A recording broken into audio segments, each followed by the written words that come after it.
Ẹ kú dédé àsìkò yìí o ẹ̀yin olólùfẹ́ ètò ìdánilẹ́kọ̀ọ́ lórí ọkọ̀ ọ̀run. Mo dúpẹ́ lọ́wọ́ yín gbogbo ẹ̀yin tí ẹ ti pè mí fún ìmọ̀ràn kan tàbí òmíràn fún ìkọ́ni àti ìfinimọ̀nà lórí ètò ọkọ̀ ọ̀run àti aya ọ̀run. Ogun tí Ọlọ́run ti ṣẹ́ nínú ayé yín, ogun náà ò ní gbérí mọ́ lágbára ọ̀gá ògo. Ọ̀rọ̀ kan tí ń gbé mi lọ́kàn wúyẹ́wúyẹ́ láti bí ijọ́ mẹ́ta, ṣùgbọ́n ọ̀nà pọ̀ lẹ́rùn, ìdínú tí ẹ kò ti fi gbúrò mi. Omi pọ̀ lámù ní iṣẹ́ ìránṣẹ́ yìí. Ẹnìkan béèrè wípé kí ni solution, kí lọ́nà àbáyọ. Ẹnìkan béèrè pé in fact bó tiẹ̀ ṣe kọ kọ́mẹ́ǹtì yẹn gan, ẹni tí ó bá kà yóò rí pé ó ní element of rudeness nínú, ṣùgbọ́n mi ò bínú, bó ṣe yé ìmọ̀ ló ṣe kọ́. Èmi ò dáhùn tẹ́mi kan fẹ́ ní fún ni pé èmi ò ní ọ̀nà àbáyọ kankan fún ọkọ̀ ọ̀run, ṣùgbọ́n máa guide ẹ, máa direct ẹ sẹ́ni tí yóò fa ọyọ kúrò ní ìṣòro náà. Tó o bá sì gbọ́, Bíbélì wípé bí ìwọ bá fẹ́ tí o sì gbọ́ràn, ìwọ yóò jèrè ilẹ̀ náà.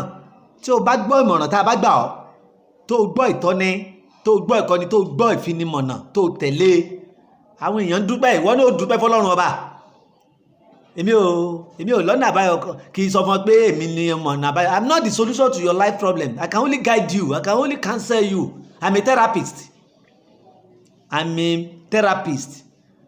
Kì í wá ṣe mi gan ni màá ṣe therapy yẹn, màá guide ẹ sọ́dọ̀ ẹni tó máa fún ẹ ní therapy ni. Èyí wọn kò sì sí solution kankan bìkan, má jẹ́ nìkan kó tàn. Jésù Kristi nìkan ni ọ̀nà àbáyọ kúrò nínú ogun ọkọ̀ ọ̀run. Gbogbo ẹnu mo fi sọ. Tó o bá ní ẹnìkan tó ń bẹ dọ́gbọ́n abẹ́lẹ̀ ń bì kan, lálálálálá, èmi là ṣe rí. Ewúrẹ́ ṣe bẹ́lẹ́ńkẹ́ jayé. Ojú yìí ó ti rí òkun, ó ti rí ọ̀sà lórí ètò tá à ń ṣe yìí. Kó má dàbí ìgbà tẹ́nìkan bẹ nìkan lórúkọ jẹ́ lórí ètò, lórí afẹ́fẹ́. Mi ò ní wulẹ̀ máa dárúkọ ẹni báyìí tàbí ẹni tó ń ṣerú iṣẹ́ báyìí. Ṣùgbọ́n wọn náà tó ń kiri káàkiri, o ti mọ ohun tójú ẹ ti rí. The only solution náà ni ló wà lọ́dọ̀ Jésù ni. Ọ̀nà mẹ́ta ló wá pín sí, torí mẹ́ta lọ́kan bàbá yẹn. Ìwọ tí o bá fẹ́ bọ́ kúrò nínú ìdè ọkọ̀ ọ̀run, nínú ìgbèkùn ọkọ̀ ọ̀run, o kọ́ gbọ́dọ̀ gba Jésù lólúwa tó lùgbàlà. Ohun tí mo máa ń pariwo náà nìyẹn. Tó bá ti gba Jésù lólúwa tó lùgbàlà, tó jẹ́wọ́ ẹ̀ṣẹ̀, tó o sì pinnu pé ò ní débẹ̀ mọ́, tó jẹ́jẹ́ tó sì mú ìpinnu ẹ ṣẹ, tó dúró lórí ìpinnu ẹ, wàá rí ọ̀nà àbáyọ. Lẹ́yìn ìgbà yìí, tó o bá mo fi fóònù nọ́mbà mi sórí afẹ́fẹ́ pé máa pè mí, àwọn ẹ̀yin tẹ́ ń pè, ṣebí ẹ̀ ń rí ohun tọ́lọ́run ṣe nínú ayé yín. Ìwọ tí o lè sọ wípé ogun ayé ẹ̀ṣẹ̀ tàbí ogun ọkọ̀ ọ̀run àbọ̀gun ara ọ̀run sẹ́nu ayé ẹ tó tún padà, níwọ tó bá ṣaláì gbọ́ràn lẹ́yìn ìgbọ́ràn, ìwọ tó bá ṣaláì gbàgbọ́ lẹ́yìn ìgbàgbọ́. Torí pé àwọn kan bẹ tó yẹ pé wọ́n ti fi wọ́n sínú ìdè, wọ́n ti fi wọ́n sínú ìgbèkùn níbi tí wọ́n ti yà sí tẹ́lẹ̀ kó tó di pé wọ́n bá mi pàdé lórí ìkànnì yìí, tó jẹ́ pé kò sí irú wàásù yòówù tẹ́ lè ṣe, wọ́n sì tún máa lọ, wọ́n tún máa ṣe tójúbọlé ẹran núrù lọ síbi tí wọ́n ti ń bọ̀ tẹ́lẹ̀ tí ó jẹ́ pé wọn ò rọ́nà àbáyọ. Ẹni tó purọ́ fún ẹ tó ní nǹkan kan ni ó máa ṣe, nǹkan kan ni ó máa fi síbi kan, wọ́n tàn ẹ́ ni. Èmi ò ní irọ́ kan bí kan tí màá tún pa fẹ́ nìkan mọ́, àfi ká sísọ lójú irọ́, ká ṣàṣírí irọ́, ká fasoya mégún lórí gbégún bá fẹ́ ọkọ̀ èèyàn ní gbégún ará ọ̀run òwáyé rí ẹjẹ́ àsò tọ̀rọ̀. Tó bá ti gba Jésù lólúwa àti olùgbàlà, wàá rọ́nà àbáyọ. Ó wá pín sí ọ̀nà mẹ́ta, nǹkan mẹ́ta. Orúkọ Olúwa ó máa ń jẹ́ kéèyàn rọ́nà àbáyọ. Jésù náà sì ni Olúwa wa, Olúwa àwọn olúwa, ọba àwọn ọba, arúgbó ọjọ́, adàgbà mátẹ̀pá, àgbàlagbà oyè. Orúkọ Olúwa ní ìpín kìíní tó bá ti ní Jésù lóṣùtọ́ àti lódodo. Lẹ́yìn ìgbà náà, ẹ̀jẹ̀ Jésù o lè lò. Ìkẹta, òun ni iná ẹ̀mí mímọ́.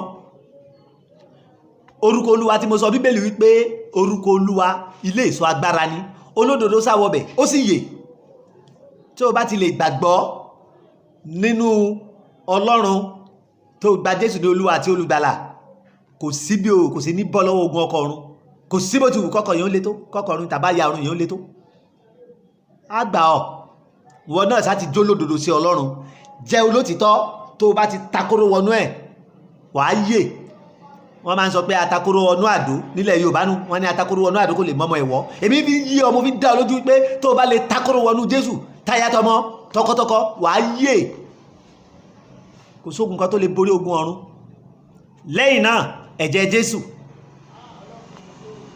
mo fẹ́ kó gbàgbọ́ wípé ohun tí Bíbélì sọ bẹ́ẹ̀ ni. Ó ní wọ́n sì ṣẹ́gun rẹ̀ nítorí ẹ̀jẹ̀ ọ̀dọ́ àgùntàn àti nítorí ọ̀rọ̀ ẹ̀rí ẹnu wọn. Tó o bá ti lè gba Jésù lólúwa tó lùgbàlà, tí o kọ̀ ọ̀nà ẹ̀ṣẹ̀ sílẹ̀, tó o kọ̀ ọ̀nà àtijọ́ sílẹ̀, kò sí, o ti qualify, o ti lẹ́tọ̀ọ́, o ti dọmọ Ọlọ́run, o ti lẹ́tọ̀ọ́ láti lo ẹ̀jẹ̀ Jésù láti fi já ìdè, láti fi bà májẹ̀mú òkùnkùn jẹ́ nínú ayé ẹ. Gbogbo májẹ̀mú kí májẹ̀mú tọkọ̀run àbáyọ̀run lè ti bá ayé ẹ dá. Àmúbọ̀ ọkọ ni, àmúbọ̀ aya ni, kó máa lálàá burúkú ni, kó máa ṣègbéyàwó lójú àlá ni, tàbí kó máa fi ọ́ fọ́kọ lójú àlá. Gbogbo májẹ̀mú wọ̀nyí lẹ́jẹ̀ Jésù ó bàjẹ́. Nǹkan táwa náà ṣe rí ni, ọ̀nà tá a là kọjá ni, ká tó bọ́ kò í ṣe nǹkan tó rọrùn. Lẹ́yìn ìgbà yìí wàá wá lo náà Ẹ̀mí Mímọ́, torí pé a ti kọ́ wípé Olúwa wa iná ajónirun ni, iná ajógunrun, iná ni Olúwa wa. Iná tí ń jó omi, tí ń lá omi, iná lolúwa wa.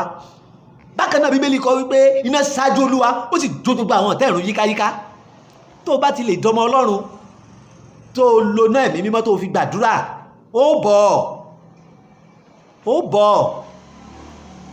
Ìdí tí mi ò fi lè sọ pé lọ ka bí báyìí inú Bíbélì tàbí lọ ka sáàmù báyìí, lọ ka sáàmù báyìí ni wípé bí gẹ́gẹ́ bí oògùn òyìnbó tẹ̀ ń lò náà ni. Oògùn tẹ́nìkan lò tó ṣiṣẹ́ fún, tó bá wo àìsàn tó ń wò sàn, tó ń ṣe sàn, ẹlòmíì lè lò kó sọ pé kò ṣe nǹkan kan nínú ayé òun. Bẹ́ẹ̀ gẹ́lẹ́ náà ni ọ̀rọ̀, because ogun tó ń jà kálukú ọ̀tọ̀ọ̀tọ̀ ni, orísun ogun kálukú ọ̀tọ̀ọ̀tọ̀ ni. Wọ́n sì ní bí ẹyẹ bá ṣe fò la ṣe ń sọ̀kọ̀ ẹ̀ tó ṣe bí òwe ẹ̀yìn ajú ni lọ. Ọ̀nà tí ogun gbà wọnú ayé ti lágbájá ó yàtọ̀ sí ọ̀nà tí ogun gbà wọnú ayé tàmẹ̀dò. So ìdí nìyí tí mi ò fi lè sọ pàtó wípé ọ̀dà lọ ka bí báyìí inú Bíbélì, ka sáàmù báyìí. Sáàmù tẹ́nìkan lò lè má bá ìtì, ó lè má bá kádàrá tiẹ̀ mú. Sáàmù tẹ́nìkan lò ó lè má ṣe kòńgé ogun ayé títẹ̀. Kó jẹ́ pé ọ̀tọ̀ ni dà tí wò ó lò, ọ̀tọ̀ ni dà tẹ́lòmí ò lò. So tó bá fẹ́ ẹ̀kúnrẹ́rẹ́ àlàyé lẹ́yìn ìgbà tí a bá ti jọ sọ̀rọ̀ tán, tí mo fi ọ̀rọ̀ wá ẹ lẹ́nu wò, tí mo cross examine ibi tó ti ń bọ̀, ibi tó ti farakọ́ ogun, tí mo sì gbà ẹ́ nímọ̀ràn bó ṣe lè dúró kó o lè rí ìtúsílẹ̀ gbà. Lẹ́yìn ìgbà yìí, do it yourself ni, DIY ni method tèmi máa ń lò. Do it yourself ni gbogbo àwọn tó ti pè mí ti mọ̀. Even bó wà Nàìjíríà, bó wà lókè òkun, fúnra rẹ̀ ìní ọwọ́ ara ẹni la fi ń tú ara ẹni ṣe. Ọ̀rọ̀ yóò le, àdúrà náà ni yóò tú ọ sílẹ̀. Tí mo bá sọ pé mo ní solution kan lọ́dọ̀ mi ní solution, mo kàn lè guide ẹni, torí pé kì í ṣe èèyàn ló sọ́ọ̀fù ẹ̀ fẹ́mi náà nígbà tí èmi náà fi là á kọjá. Ènìyàn kọ́ ló gbé mi náà kó lọ́wọ́ aya ọ̀run. Mo tẹ̀lé ìkọ́ni àti ìfinimọ̀nà, mo sì rí pé mo bọ́ níbẹ̀. Ìwọ náà ó bọ̀.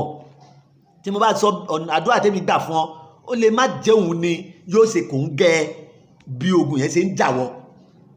Ó dá kí ni ká ti sọ, ẹni tó gun tọkọ ọ̀run tiẹ̀, tó jẹ́ pé ó ti bá débi pé ó ń yọ sí lójúkojú, tó sì ń bá sùn lójúkojú, tó bá ṣe régele, ẹlòmíì ò ní rí, ṣùgbọ́n wọ́n ó rí wípé ó ṣe wà mọ́tì pẹ̀pẹ̀ lọ́kùnrin kan tó ń fẹ́ ẹ̀yìn lélẹ̀, tó fi ẹ̀yìn lélẹ̀, tọkùnrin kan gorí ẹ̀ tí ó sì ń ṣe wà mọ́tì pẹ̀ pẹ̀lú ẹ̀. Àwọn èèyàn rí póbìnrin yẹn ṣe wà mọ́tì pẹ̀, ṣùgbọ́n wọn ò rọ́kùnrin tó wà lórí ẹ̀, òun nìkan lórí. Àbẹ́ni tí ọkọ ọ̀run tiẹ̀ ń yọ sí lójúkojú, tó jẹ́ pé tó bá ti yọ sí á tú aṣọ lára ẹ̀, á sì fẹ̀yìn lélẹ̀, á bá ṣe régele, á lọ. Káwá sọ pé àdúrà tí á fúnrú ẹni yẹn, àdúrà tí irú ẹni yìí ó gbà, iná lẹni tó jẹ́ pé ó kàn ń lálàá lásán ni yóò gbà. Dínú tí mi ò fi lè sọ pé báyìí ni kò ṣe, báyìí ni kò ṣe.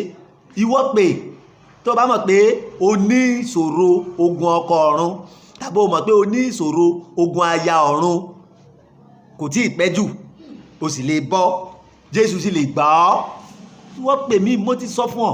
Tó bá fẹ́ pè mí tààrà, orílẹ̀-èdè yòówù torí kó o ti pè mí, Airtel line mi ni kó o pè tí 7 méjì parí ẹ̀, +234 8029 6277 lẹ́ẹ̀kan sí +234 8029 44 sorry ẹ̀rọ wa bẹ́ẹ̀ +234 8029 44 6277 tó bá sì dé orí WhatsApp ló ti fẹ́ bá mi sọ̀rọ̀ ọ̀tọ̀ ní line WhatsApp mi tẹ́lẹ̀ line àkọ́kọ́ yẹn náà mo ń lò fún WhatsApp fún àǹfààní ẹ̀yin tẹ́ ti gbọ́ orí tẹ́lẹ̀ ṣùgbọ́n mo ti ń lo line mi fún WhatsApp nísìnyí ìyẹn +234